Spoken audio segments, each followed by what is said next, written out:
Hi, my name's Chris Scott, and this interview was recorded for the UK Wine Show. For the latest news and terms and conditions, go to ukwineshow.co.uk. Hi, my name's Chris, and I'm here with Christophe Coquard. How are you? I'm fine, thank you. Brilliant.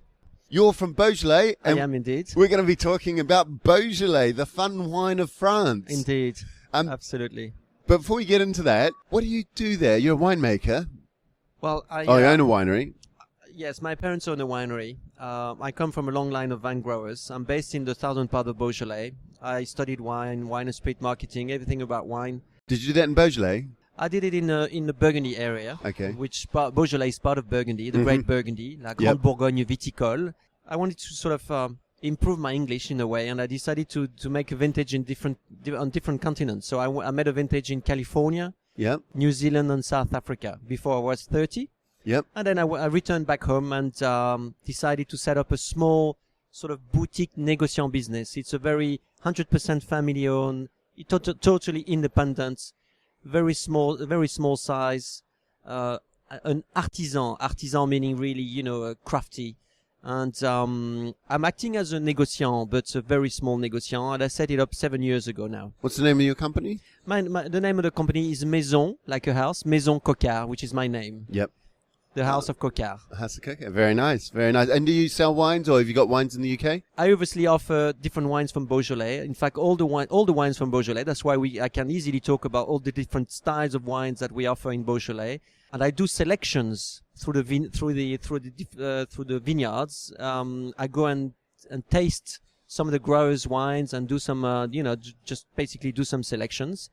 And I sell them under my name, very much like some of the leaders in Beaujolais, the leaders as négociants like Georges Duboeuf or others, except that he started his business, like say 40 or 50 years ago, and he sells millions of bottles. Yep. And I started my business 7 years ago, and I sell a couple of thousands of bottles. Okay, so slightly less than Georges Duboeuf.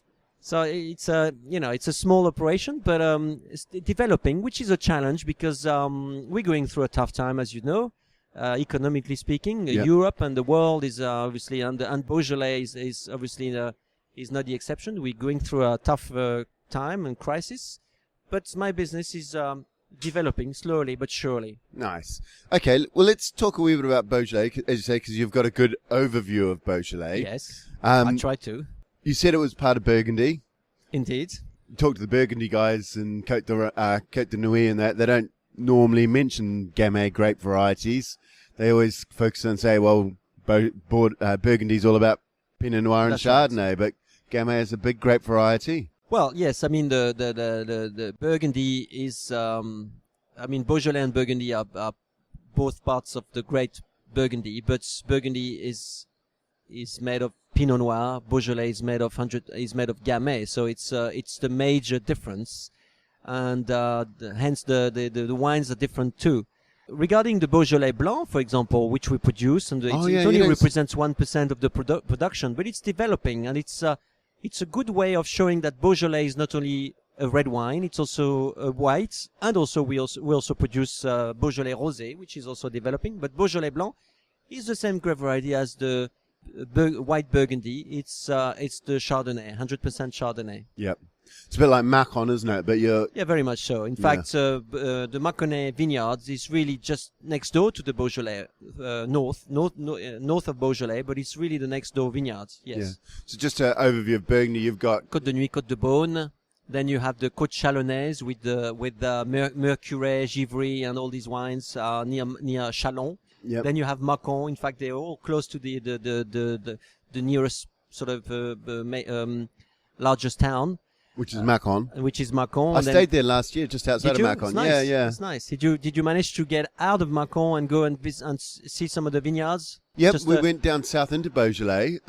We did it on one trip, and I was a bit disorganized. I hadn't organized anything, and we turned up into Beaujolais about lunchtime. Okay. And it was deserted. It was like tumbleweeds growing through the villages we went through. Everybody was out off home having lunch or something. Wow. Everything was shut. So couldn't find a restaurant. No, I couldn't find anything. We have lots of lovely restaurants though, and some are stars Michelin now. So Beaujolais area is a nice place to live. Good food. We're close to Lyon. So Lyon is the capital of French gastronomy, with Paul Bocuse and others. And we have the poulet de Bresse just the other side of the Saône River, the chicken, the poulet de Bresse. Oh, okay. And also all the other things, the charcuterie, the sausage, the andouillette, and all these sort of things. So that's obviously a good point for Beaujolais.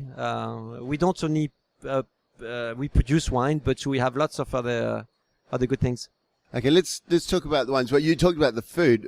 Beaujolais is also famous, not just for being near Lyon, which is famous for food, but also Beaujolais makes a wine a particular style, carbonic maceration, which is quite popular. And I tasted a range of Beaujolais wines just earlier, and you could see that some of the wines were straight carbonic maceration, some were a blend of normal vinification and carbonic maceration. But what is carbonic maceration for people who are not quite sure what that is? Well, first of all, what I want to say is that what's important to understand is through a single variety called Gamay, we can offer a fairly large variety of different styles of wines. Yep. Starting from Beaujolais Nouveau, or just Beaujolais with bags of fruit and upfront fruit and lovely fresh character, all the way to more sort of, I shouldn't say serious, because they're all serious wines and very good wines, but more serious wine in terms of wine for keeping, like richer wine with more weight, with more structure, wines which can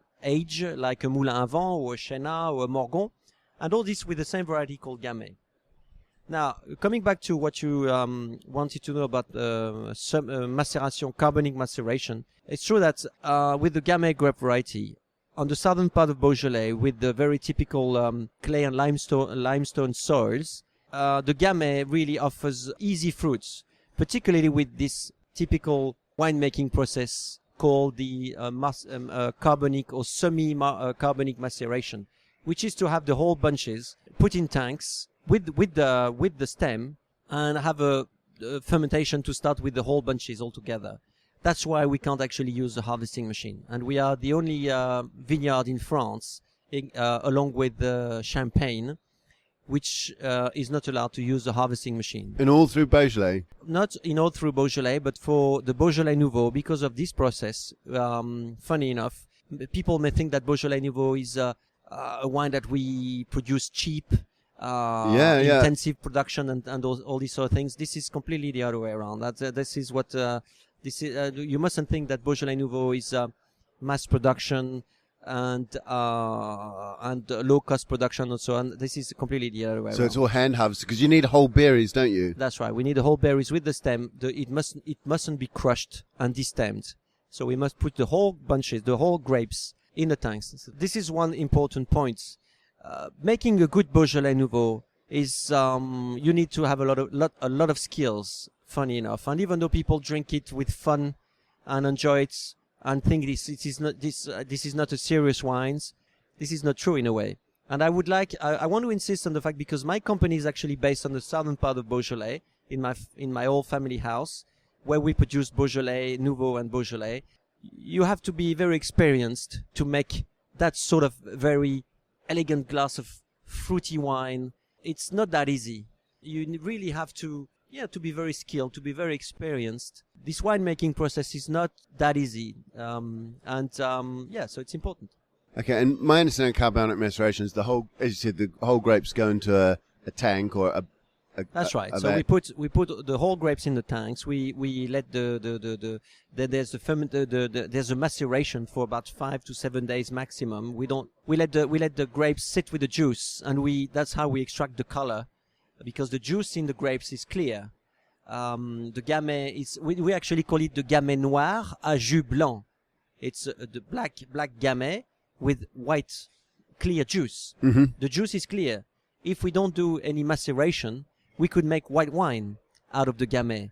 That's the reason why in Champagne, for example, they make a white wine. Champagne is white with red grape varieties, because they use Pinot Noir, but they press it straight when it arrives at the wineries, and they quickly go to the pressing to the press. Do what we call a maceration, which would last for about, as I said, between 6 to 7 days, 5 to 7 days. Depending. What is the juice? Is the juice free run juice that from the odd crushed berry, yes. or because if all the berries were perfectly unbroken, you wouldn't get any juice at all. Well, there's always some juice There's because there's a natural crushing with the weight in the tank, so there is a bit of free run juice, and we regularly pump it over in order to wash the cap, to wash the grapes with the juice. In order to also extract color. We're very concerned about the color now these days. If you tasted some of my wines, you could see some of the wines that I choose, that I select, and I sell under my name. You could see that the new generation of growers and winemakers in Beaujolais are really quality driven, and they really the past was the past. It was Beaujolais Nouveau was very successful. Maybe some of the growers didn't have to make so much effort to sell it. That's not the case anymore. We really have to work hard to offer some extremely good typical wines. To that respect, we really work on the color extraction, the fruit extraction, but also the color, because that's the first thing when you taste a wine is to watch the color, and you need to have some sort of wine with a nice dark color, not too light. I always think of it as quite purpley color Beaujolais. That's typical of the Gamay. It also gives some typical purple sort of tinges to the wine. That's right. But the color altogether is darker than before. It's more like a dark ruby, whereas it used to be more like heavy rosé. Yeah, sort of heavy rosé. If you yes, maybe darker than that. But I see what you mean. Yes, that's true. Yeah, absolutely. I want to insist on the fact, and I want people who listen to that to understand that there's always been lots of negative thoughts about Beaujolais, because we think about Beaujolais Nouveau and the fact that we used to sell and produce and sell millions of bottles for the third Thursday of November at the official date of release. That's the past. Now the growers are they're not the same as the ones from the previous generations. Yep. They're really conscious, quality driven, conscious that they really have to offer some extremely good wines. And I think the Beaujolais Nouveau, as well as Beaujolais, the AOC Beaujolais, is coming back to fashion. They're lovely wines with clear and clean fruits, easy drinking, very accessible, that you can drink. That's the typical types of wine which you can drink with any types of foods on any occasions, including even fish or raw fish like sushis and things like this. The fruit really balances right with the fat of the raw fish. So they're really wines to sort of rediscover, in a sense that the younger consumers don't really have any ready-made opinion on Beaujolais Nouveau. They've heard about it, but that's about all. They don't really know Beaujolais. They don't really know Beaujolais Nouveau either, and they would like to really have make up their own opinion.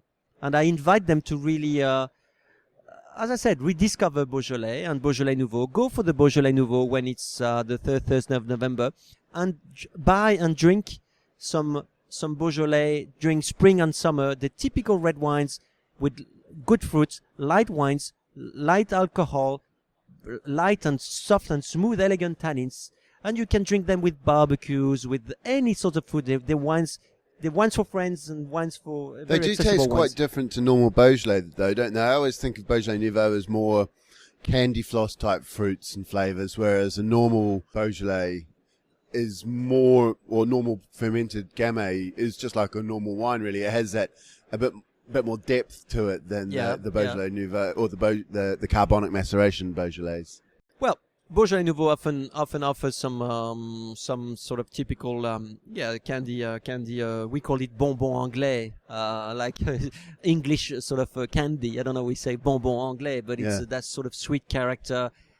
With some sort of used to have some typical banana flavors and things like this. It now also tends to have more of the dark berry, red and dark berry character, like blueberries, blackberries, raspberries, strawberries, all these sort of things.